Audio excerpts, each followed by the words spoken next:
Price Lord brothers.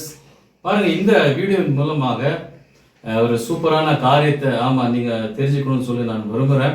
அதாவது how to read the Bible properly, வேதாகமத்தை சரியாக தெளிவாக புரிந்து கொண்டு வாசிப்பது எப்படி அப்படின்னு சொல்லி இந்த வீடியோவில் நான் உங்களுக்கு சொல்ல போகிறேன். அதை பாருங்க, அதாவது பைபிள் வாசிக்கிறது ரொம்ப முக்கியமானது. பாருங்க, ஒவ்வொரு கிறிஸ்தவர்களுக்குமே, ஒவ்வொரு ஊழியக்காரர்கள், ஒவ்வொரு விசுவாசிகள் யாராக இருந்தாலும் சரி, வேதம் இல்லாமல் அவர்களால் தேவனுக்கு என்று வாழ முடியாது. அதாவது வேதத்தை அதற்கு சரியாக புரிந்து சரியாக அதை தெரிந்து கொண்டு வாசிக்க வேண்டும். இன்னைக்கு அநேகருடைய வாழ்க்கையில வேதத்தை வாசிப்பது என்பது ஒரு தொடர்ச்சியாக இல்லை, பாதியிலே நிறுத்தி விடுவாங்க.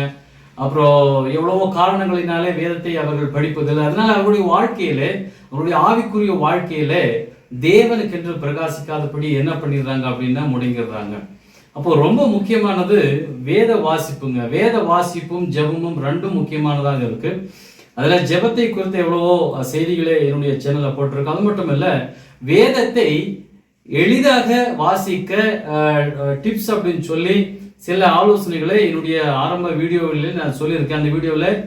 அந்த வீடியோவை இதனுடைய எண்ட் கார்டில் உங்களுக்கு நான் கொடுக்குறேன். நீங்கள் அதை ஃபாலோ பண்ணிக்கலாம்.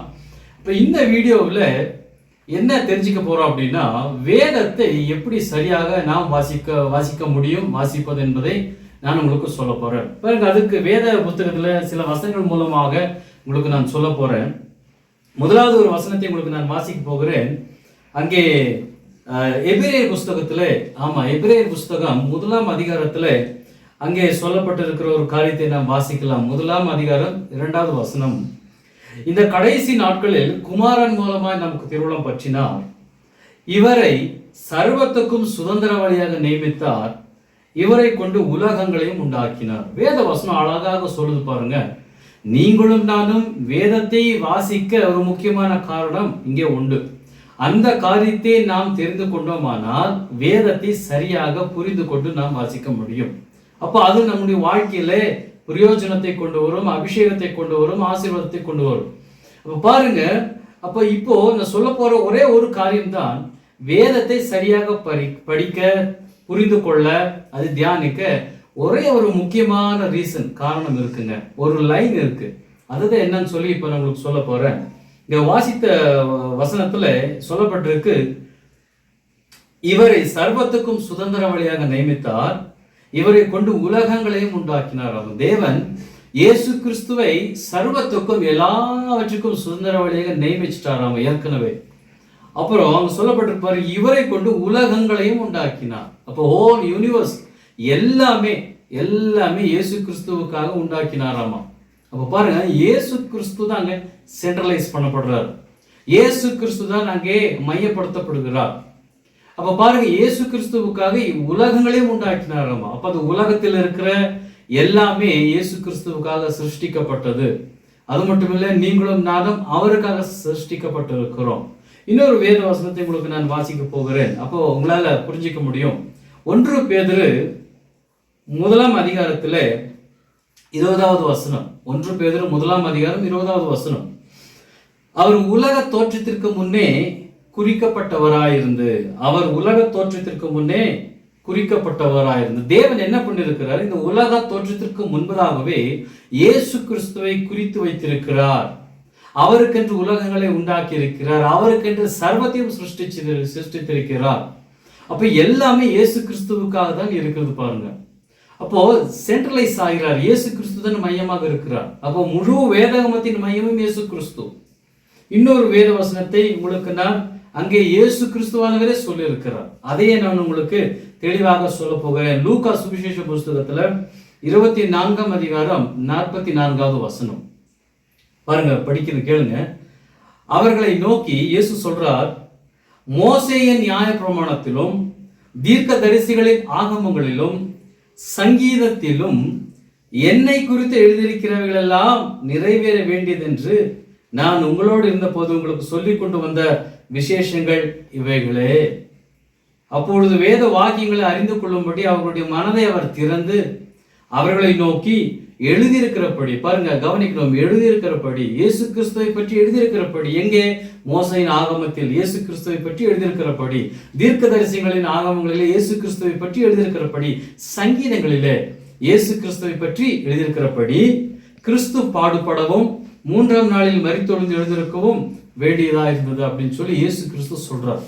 அப்போ பைபிள் எடுத்துக்கிட்டோம் அப்படின்னா மோசையின் ஆகமங்கள், அப்புறம் தீர்க்கதரிசிகளின் ஆகமங்கள், அப்புறம் சங்கீதங்கள், இவைகள் எல்லாம் அடங்கியிருந்ததான் முழு வேதாகமமாக நம்முடைய கரங்களில் இருக்கு பாருங்க. அப்ப முழு வேதாகமத்தை வாசிக்கணும் அப்படின்னா ஒரு காரியத்தை நம்ம நன்றாக புரிந்து வாசிக்கணும், நல்லா அதை தியானிக்கணும் அப்படின்னா ஒரு காரியத்தை நாம கவனத்தோடு வாசிக்கணும். என்ன அப்படின்னா அங்கே இயேசு கிறிஸ்துவை பற்றி என்னெல்லாம் சொல்லப்பட்டிருக்கிறது என்பதை நாம் கவனிக்கணும். ஏன் அப்படின்னா அதுதான் தேவனுடைய திட்டம். அப்போ நம்ம முதல்ல வாசித்த முழு உலகத்தையும் இயேசு கிறிஸ்துக்கு என்று படைத்தார். இயேசு கிறிஸ்து முன்பதாக குறிக்கப்பட்டவராயிருந்தார். தேவன் இயேசு கிறிஸ்துவை இந்த உலகத்துக்கு வெளிப்படுத்த வேண்டும், அவர் மூலமாக பரலோகமும் அவரை அறிந்து கொள்ள வேண்டும் என்று தேவனுடைய அவருடைய திட்டம். அப்ப இந்த முழு வேதாகமும் எந்த நோக்கத்திலே நம்முடைய கரங்களிலே கொடுக்கப்பட்டிருக்கு அப்படின்னா அவருடைய குமாரனாகிய நம்முடைய இரட்சகரான இயேசு கிறிஸ்துவை பற்றிதான விசேஷங்களை வெளிப்படுத்ததான் இந்த முழு வேதாகமும். அப்ப பாருங்க, முழு வேதாகமத்தை நாம் தியானிக்கணும் அப்படின்னா இந்த மைண்ட் செட்ல படிக்கணும். ஆமா, இங்க இயேசு கிறிஸ்து சொல்ல இருக்கிற மோசையின் நியாய பிரமாணத்திலும் அப்படின்னா மோசையின் ஆகமங்கள், ஆதி ஆகமத்திலிருந்து எல்லாமே மோசை எழுதினது. ஆதி ஆகமம், யாத்திராகமம் இதெல்லாம் வருது இல்லைங்களா?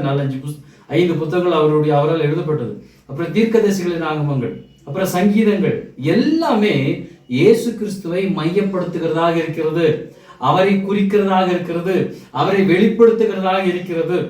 பஸ்கா ஆட்டுக்குட்டி இயேசு கிறிஸ்து வெளிப்படுத்துகிறது இல்லைங்களா? ஏசாயா அவர் சொல்ல இருக்கிறார், கன்னி வயிற்றிலே குமாரனை தருவேன், அவருக்கு இம்மானுவேல் என்று பெயரிடு. இது இயேசு கிறிஸ்து வெளிப்படுத்துகிறது. ஆதி ஆகமத்திலே ஆதாமுடனே அவர் சொன்னார், ஸ்திரீயின் வித்து அப்படின்னு சொல்றார், அது இயேசு கிறிஸ்துவை சொல்லுகிறது. அப்ப சங்கீதங்களிலே பார்த்தோம் அப்படின்னா இயேசு கிறிஸ்து சிலுவை மரணம் எல்லாமே இங்க இருக்கு. அப்போ முழு வேதாகமும் நமக்கு எதை சொல்ல வருது அப்படின்னா who is Jesus Christ, இயேசு கிறிஸ்து யார், அவர் எப்படிப்பட்டவர் என்பதை நமக்கு சொல்லத்தான் பைபிள் வேதாகமும் முயற்சிக்கிறது பிரியமானவர்களே. அப்ப இந்த அண்டர்ஸ்டாண்டிங்ல நீங்களும் நானும் வாசித்தோம் அப்படின்னா இயேசு கிறிஸ்துவை நாம் வேதத்திலே பார்க்க முடியும், வேதமும் நமக்கு நன்றாக புரியும். இப்படித்தான் ப்ராப்பராக வேதத்தை நாம் வாசிக்க வேண்டும். ஆமா, பைபிள் எத்தனையோ கேரக்டர் இருக்கு, எத்தனையோ மனிதர்கள் வருகிறார்கள் போகிறார்கள், எத்தனையோ சம்பவங்கள் இருக்கு, என்னென்னமோ நடக்குது. அவைகள் எல்லாவற்றிலும் விட முக்கியமானது எது தெரியுங்களா? இயேசு கிறிஸ்து எந்த விதத்திலே வெளிப்படுத்தப்படுகிறார், இயேசு கிறிஸ்து எப்படி இந்த தீர்க்கதரிசன புஸ்தகத்திலே வெளிப்படுகிறார், சங்கீதத்திலே வெளிப்படுகிறார். அப்ப இயேசு கிறிஸ்துவை மையமாக வைத்து நாம் வேதத்தை படித்தோமானால் எளிதாக வேதத்தை புரிந்து கொள்ள முடியும். இதை தான் நான் இந்த வீடியோவில் சொல்ல நான் விரும்புகிறேன். ஆமா, வேதத்தை நம்ம தனிப்பட்ட ஆலோசனைகளுக்காக வாசிக்கிறோம், மற்ற காரியங்களுக்காக வாசிக்கிறோம். ஆனால் அதனால அநேக நேரங்கள்ல பைபிளுடைய அந்த பர்பஸ் நாம தவற விட்டுறோம். பைபிள் எதற்காக எழுதப்பட்டதோ அந்த நோக்கத்தை நாம் விட்டு விடுகிறோம்.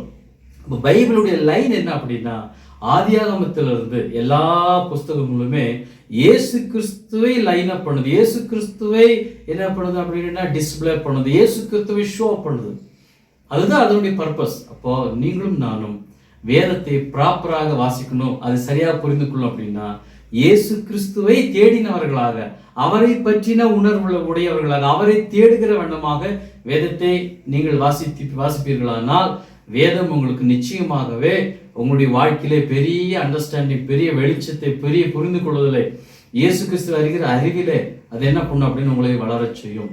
இப்போ இப்படி தாங்க இயேசு கிறிஸ்துவை மையமாக வைத்து வேதத்தை வாசிப்பீர்களானால், அவரை பற்றி என்ன இருக்கு அப்படின்னு சொல்லி அதை நீங்கள் தேடுகிற இருதயத்தோடு வாசிப்பீர்களானால் அநேக வெளிப்பாடுகள் நீங்கள் பெற்றுக்கொள்வீர்கள். ஆண்டவராக இயேசுவும் உங்களுக்கு தென்படுவார். அதனால இதை மறந்துடாதீங்க, இது முக்கியமானது.